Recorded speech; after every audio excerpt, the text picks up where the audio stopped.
Sebelumnya, saya ucapkan terima kasih kepada teman-teman yang sudah mendukung channel ini melalui Sociabas. Semoga Tuhan membalas dengan rezeki yang lebih besar lagi. Sekali lagi, watashi ucapkan arigato.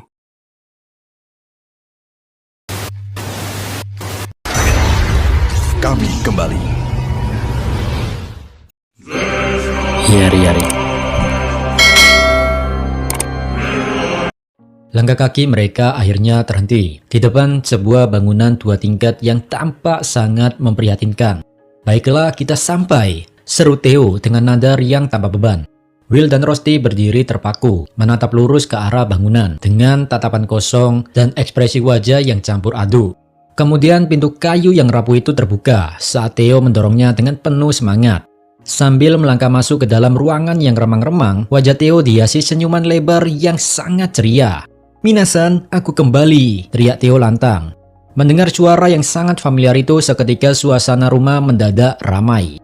Malaikat-malaikat kecil yang mengenakan pakaian lusuh dan penuh tambalan berlarian menyambut pintu depan dengan wajah gembira.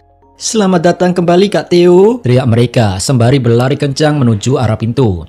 "Wow, lihat ikan-ikan ini.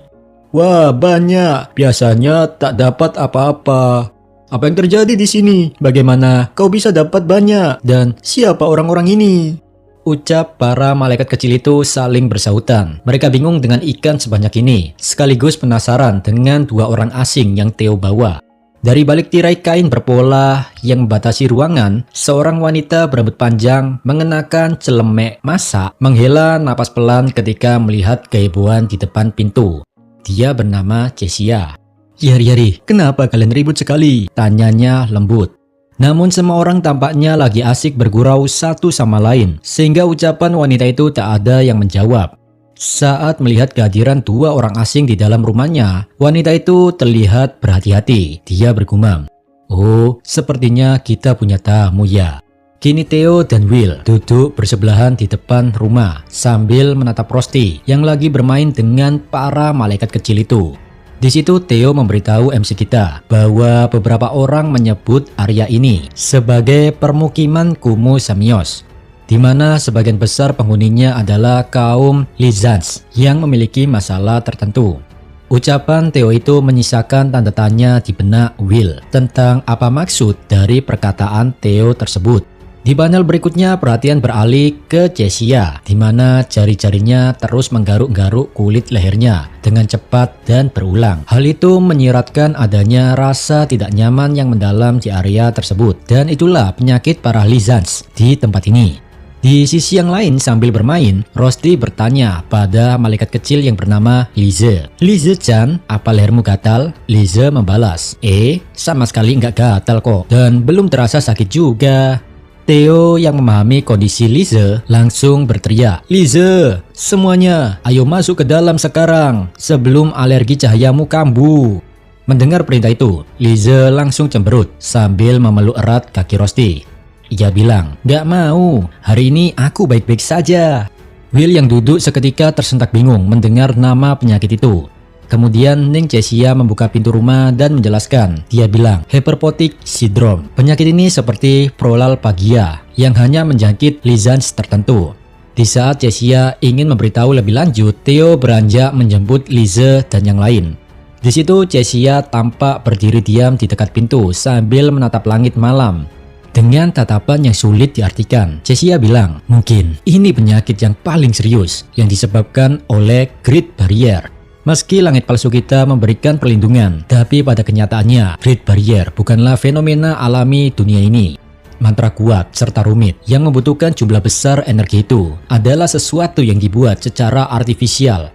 Namun ironisnya, ciptaan megah tersebut justru kebetulan menyebabkan sebagian Lizards menderita hebat. Terpapar konsentrasi energi setinggi itu dapat membuat sebagian orang merasakan rasa gatal yang luar biasa disertai nyeri yang sangat hebat. Itulah yang kami rasakan sekarang." Will tertegun, matanya membelalak lebar, mendengar kenyataan pahit yang baru saja terungkap di depan matanya. Mulutnya sedikit terbuka tanpa mampu berkata-kata, diselimuti rasa simpati dan keterkejutan yang mendalam atas nasib yang menimpa Theo dan kaum Lizans di permukiman tersebut.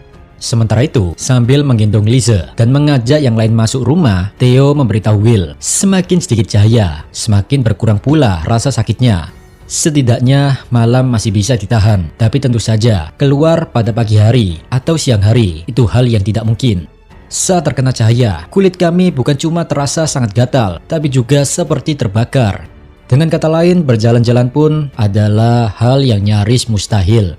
Mendengar penjelasan yang mengerikan itu, ingatan Will langsung berputar kembali pada momen pertama kali mereka bertemu di pantai. Keingintahuan yang sempat tertahan kini kembali mencuat. Dengan mata membelalak cemas, Will memberanikan diri untuk bertanya, "Apa penyakit ini juga yang menyebabkan matamu?" Mendengar pertanyaan sensitif itu, Theo sejenak terdiam. Ia sedikit menundukkan kepalanya tanpa langsung memberikan jawaban. Kemudian Theo tersenyum tipis, lalu mengangkat satu jarinya sambil menunjuk penutup matanya. "Dugaanmu benar. Tanpa pelindungan khusus ini, mataku akan hancur karena cahaya dan aku akan sepenuhnya buta." Mendengar pengakuan itu, Rusty yang berdiri agak jauh di halaman batu hanya bisa terdiam membisu dengan tatapan mata yang dipenuhi kecemasan mendalam. Dari ambang pintu rumah, kehebohan Lisa dan yang lain kembali terdengar memecah keheningan. "Ikan, ikan, ikan," seru mereka kegirangan. Setelah Lisa dan yang lain sudah masuk rumah, Theo kembali menoleh ke arah Will. Senyuman misterius namun ramah kembali tersungging di wajahnya. Dia bilang, "Selagi mereka makan, mari kita bicara." Di saat Lisa dan yang lain menikmati hasil tangkapan malam ini, kini Theo dan Will duduk bersandar di undakan batu halaman rumah dan memulai pembicaraan dengan nada serius.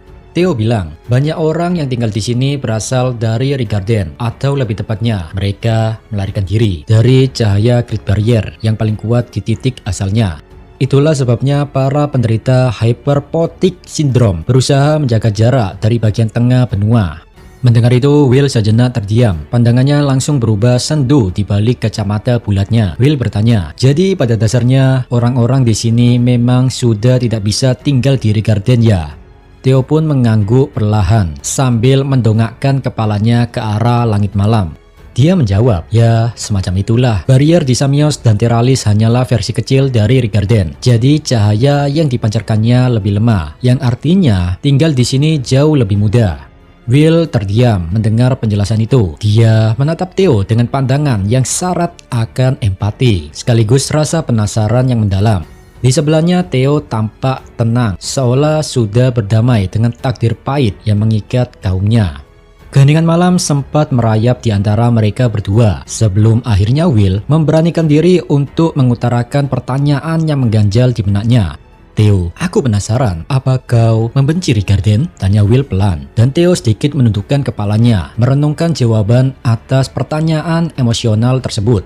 Sejenak Theo menghela nafas pendek sambil mendongakkan kepalanya. Ia menjawab perlahan, Rigarden ataupun dunia sihir, mereka itu sangat kejam dan tidak ramah kepada orang-orang seperti kita. Kalau ku bilang aku sama sekali tidak menyimpan kebencian terhadap dunia yang bahkan sulit menunjukkan sedikit saja kebaikan padaku, itu jelas bohong, pungkas Theo dengan nada jujur yang membuat Will terdiam membisu. Kata-kata Theo barusan langsung menghantam lubuk hati Will yang paling dalam. Penderitaan dan perasaan terasing dari dunia sihir yang kejam, semua hal yang baru saja diucapkan oleh Theo terasa sangat akrab di telinga MC kita. Kita benar-benar mirip. Meski hidup di tempat yang berbeda, tapi bagaimanapun kita benar-benar mirip, gumam Will lirih.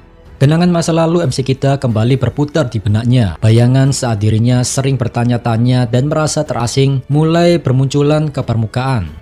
Rasa frustasi yang dulu ia pendam kini membuncah kembali, mengingatkannya pada titik terendah dalam hidupnya. Tanpa sadar, ikatan tak kasat mata itu terjalin di antara mereka berdua. Will menatap Theo dan bilang, "Aku paham maksudmu. Aku tahu rasanya membenci dunia ini."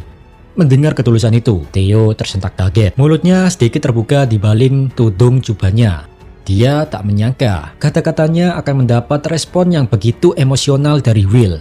Di sela keheningan malam, batin Will terus berkecamuk. Dia bergumam, "Aku tak tahu apakah ini karena aku merasa kasihan padanya atau karena aku ingin ada seseorang yang berbagi rasa sakit ini denganku.